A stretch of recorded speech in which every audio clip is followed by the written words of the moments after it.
Hello students, आज मैं आप लोगों के लिए लेके आई हूँ बिजनेस स्टडीज का चैप्टर नंबर 3। क्लास 12th का है ये। और टॉपिक, वैसे ये टॉपिक आपको हर जगह काम करेगा। अगर कोई भी कॉमर्स रिलेटेड आप कॉम्पिटिटिव एग्ज़ाम देते हैं तो जैसे कि बीपीएससी हो गया, जो टीआरई टीचर रिक्रूटमेंट एग्ज़ाम होता है, उसमें भी आपको अगर एस्टेट देते हैं कॉमर्स का, अगर कोई भी स्टेट का आप टेट देते हैं तो उसमें आपको ये बेनिफिट देगा। ये चैप्टर का नाम है बिजनेस एनवायरनमेंट और ये हमारा एनसीईआरटी बुक जो है क्लास 12th का, उसमें चैप्टर नंबर 3 में ये दिया गया है। ठीक है, इसमें हम लोग पढ़ेंगे कि बिजनेस एनवायरनमेंट किसको कहते हैं। Business environment basically refers to all the factors that are outside the control of the business enterprise but may equally affect the performance of the business. पहले सब हम लोग समझेंगे कि बिजनेस एनवायरनमेंट किसको कहते हैं। एनवायरनमेंट बेसिकली हम लोग क्लाइमेट को कहते हैं। हम लोग जहाँ हम लोग रहते हैं, ठीक है, तो हमारे हमारे आसपास सराउंडिंग्स है, ठीक है, सराउंडिंग्स है, क्लाइमेट है, तो ये हमारे आसपास है, ह्यूमन बीइंग के आसपास है। हम लोग जो रहते हैं इस अर्थ पे, तो यहाँ पे हमारे हमारे कुछ हमारे क्लाइमेट्स है, हमारे सराउंडिंग्स, बहुत सारी चीज़ें हो रही होती है और बहुत सारी चीज़ें होती भी है। तो वैसे ही बिजनेस के इर्द गिर्द भी ना बहुत सारे एक्टिविटीज़ होते हैं जो हमारे बिजनेस को इफेक्ट परफॉर्मेंस बिजनेस के परफॉर्मेंस पे इफेक्ट पड़ता है।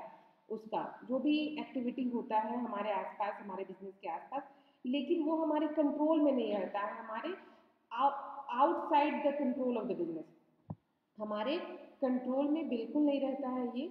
ठीक है, बट ये इक्वली इफेक्ट करता है हमारे बिजनेस के परफॉर्मेंस पे। Business environment refers to to all the factors that are outside the control of the business enterprises. Business के कंट्रोल के एकदम से बाहर रहता है, लेकिन वो हमारे बिजनेस के परफॉर्मेंस पे इफेक्ट करता है। ठीक है, तो ये कौन कौन सा फैक्टर्स हो गया, ये सोशल फैक्टर्स हो गया, ये पॉलिटिकल फैक्टर हो गया, इकोनॉमिक फैक्टर हो गया, टेक्नोलॉजिकल फैक्टर हो गया।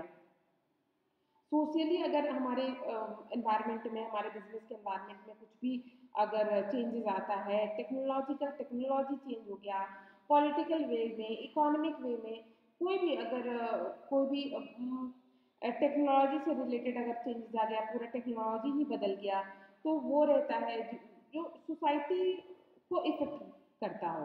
ठीक है, तो ये सारा बिजनेस के आउटसाइड, मतलब कि इर्द गिर्द ये सारे फैक्टर्स जो है वो बिजनेस के कंट्रोल में नहीं रहते हैं, लेकिन बिजनेस के परफॉर्मेंस को इफेक्ट करते हैं। यही बिजनेस इन्वायरमेंट का मतलब हुआ। ठीक है, बिजनेस इन्वायरमेंट बेसिकली इंटरनल और एक्सटर्नल दो भाग में बांटा गया है। इंटरनल का मतलब होता है विद इन द कंट्रोल, जो हमारे कंट्रोल में हो, और एक्सटर्नल का मतलब होता है कि नॉट इन कंट्रोल, जो हमारे आउटसाइड द कंट्रोल हो, जो हमारे कंट्रोल में नहीं हो। ये सारे एक्सटर्नल फैक्टर्स जो है वो बिजनेस इन्वायरमेंट के अंदर ये आते हैं। ठीक है, तो आगे हम लोग पढ़ेंगे कि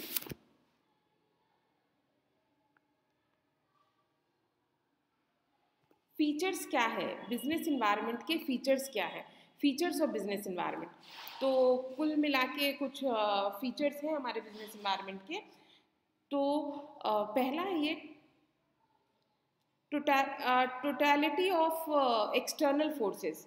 जितने भी एक्सटर्नल फोर्स है इंक्लूड्स एवरी एक्सटर्नल और outside force that could impact a business organisation.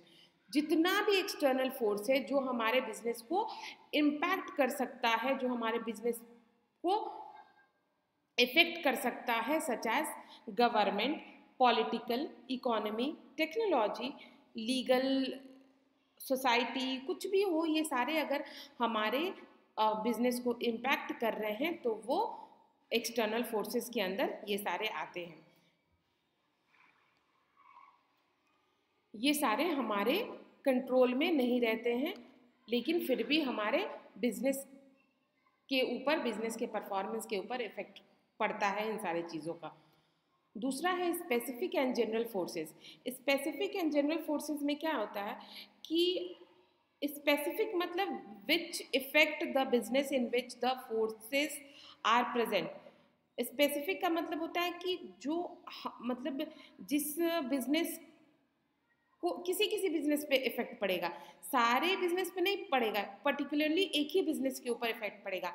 जैसे कि अगर हम लोग फास्ट फूड का अगर हम लोग बिजनेस कर रहे हैं, ठीक है, तो फास्ट फूड का अगर हम लोग बिजनेस कर रहे हैं और अचानक सा गवर्नमेंट आती है और बोलती है कि अगर आप फास्ट फूड का बिजनेस कर रहे हैं तो मैं उसके ऊपर टैक्स लूँगा, तो ऑब्वियसली तो वो कौन कौन से बिजनेस पे इफेक्ट पड़ेगा, वो पर्टिकुलरली सिर्फ और सिर्फ फास्ट फूड के बिजनेस को इफेक्ट करेगा।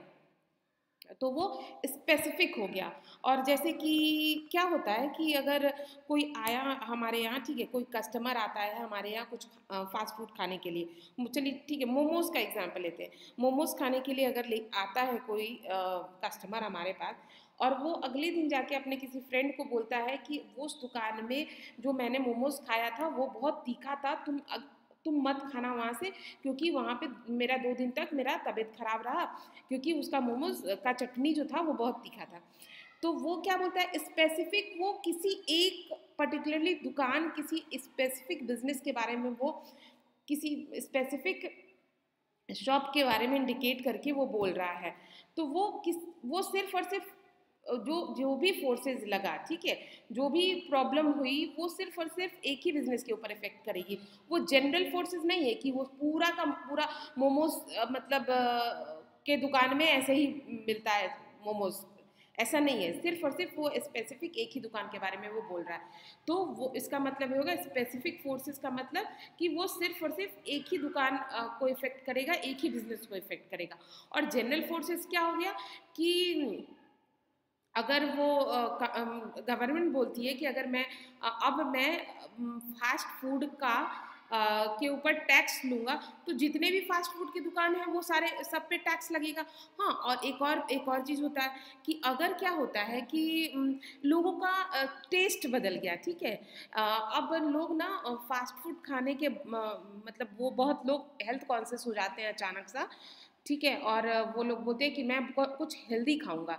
तो ऑब्वियसली जितने भी फास्ट फूड है, जो भी जंक फूड है, वो सारे के दुकान पे इफेक्ट पड़ेगा, सारे के सबके बिजनेस पे इफेक्ट पड़ेगा, पर्टिकुलरली सिर्फ एक ही बिजनेस पे नहीं इफेक्ट पड़ेगा। तो वो वो चेंजेस, सारे कस्टमर शिफ्ट हो जाएंगे कुछ हेल्दी खाने की के ऑप्शन के ऊपर, कुछ हेल्दी ऑप्शन अगर उनको मिलेगा तो उन पे शिफ्ट हो जाएंगे। ठीक है, तो यही हुआ कि स्पेसिफिक एंड जनरल फोर्सेस, यही दोनों में यही डिफरेंस हुआ। तीसरा है कि इंटर रिलेटेडनेस, मतलब कि सारे सारे चीज़ ना, सारे बिजनेसेस सब एक दूसरे से इंटर रिलेटेड रहते हैं। चेंजेस इन जनरल फोर्सेस में have an impact on particular forces. General forces में अगर चेंजेस होता है तो ये एक इम्पैक्ट पड़ता है एक पर्टिकुलर फोर्स पे। अ चेंज इन गवर्नमेंट, अगर गवर्नमेंट पॉलिटिकल पावर, ठीक है, अगर पॉलिटिकल पावर में कुछ चेंज होता है तो may result in a change in tax rates और import export rates and economic force. तो अगर टैक्स में कुछ चेंजेस होगा तो गवर्नमेंट कुछ चेंज करती है, टैक्स रेट बदलती है, तो हमारे शॉप के ऊपर, हमारे बिजनेस के ऊपर इफेक्ट पड़ेगा। तो ये क्या होता है, एक दूसरे से सब चीज़ इंटर रिलेटेड है। कहीं कुछ चेंजेस हुआ तो डायरेक्टली और इनडायरेक्टली बिजनेस पे इफेक्ट पड़ता है। इसका मतलब यही हुआ इंटर रिलेटेडनेस में। इंटर रिलेटेड में ना एक और एग्जांपल हम ले सकते हैं कि with inclination of youth towards western culture, अगर यूथ जो है हमारे यंगस्टर्स हैं हमारे, वो अगर वेस्टर्न के ऊपर ज़्यादा उनका जा रहा है ध्यान, और वो वेस्टर्न से ज़्यादा आकर्षित हो रहे हैं, तो the demand of fast food is increasing day by day. तो अगर वेस्टर्न कल्चर से ज़्यादा वो प्रभावित हो रहे हैं तो ऑब्वियसली वो लोग फास्ट फूड के उस पे भी प्रभावित होंगे और वो फास्ट फूड खाना पसंद करेंगे। और अगर वेस्टर्न कल्चर में लड़कियां ज़्यादा प्रभावित हो रही है तो ऑब्वियसली वो वेस्टर्न कपड़े को ज़्यादा पसंद करेंगी। तो वो चेंजिंग होता है। तो हर चीज़ होता है ना एक दूसरे से इंटर रिलेटेड होता है, इसका मतलब यही हुआ। चौथा है कि डायनेमिक नेचर। डायनेमिक नेचर क्या क्या मतलब होता है? डायनेमिक मतलब कि कॉन्स्टेंटली चेंजिंग, नेवर स्टैटिक, हमेशा बदलते रहता है, कभी एक जैसा नहीं रहता है। The external forces keep changing due to constant changes in technology, consumer preferences, availability of different types of raw material। जैसा माल मिलेगा, हमारे पास रॉ मटेरियल रहेगा, उसी तरह का हम प्रोडक्ट प्रोड्यूस कर पाएंगे। और साथ साथ हमारे जिस तरह के कंज्यूमर प्रेफर करेंगे कंज्यूम करना चीज़ों को, वैसे ही हम लोग प्रोडक्शन करेंगे। टेक्नोलॉजी, जैसे कि पहले छोटा फ़ोन आता था, इसमें तो एकदम बढ़िया एग्जांपल सेट होता है कि पहले जो था नोकिया क्या लेके आता था, कीपैड वाला मोबाइल। तो वो नोकिया जो कीपैड वाला मोबाइल लेके आता था वो, लेकिन एक टाइम था कि सारे लोगों, मतलब अधिकांशतः लोगों के पास नोकिया का मोबाइल दिखता था। लेकिन अब क्या हुआ, टाइम चेंज हुआ, टेक्नोलॉजी चेंज हुआ, तो नोकिया का मोबाइल मतलब लगता है 1 to 2% होगा अगर मार्केट में होगा तो।